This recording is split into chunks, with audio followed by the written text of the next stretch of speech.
parliament, if you don't take it to Pretoria, it must relocate, it must move here, this parliament. I ban it intentionally. Me, Christmas, Zandile Mafe, I wanna ban it more if it doesn't move to Bloemfontein or Pretoria. The service delivery protest which is occurring outside is about my release.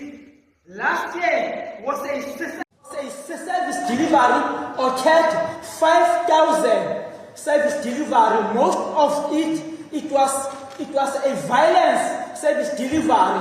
Load shedding occurred 2,900 hours last year. Load shedding occurred 207 days last year. Load shedding occurred 177 times.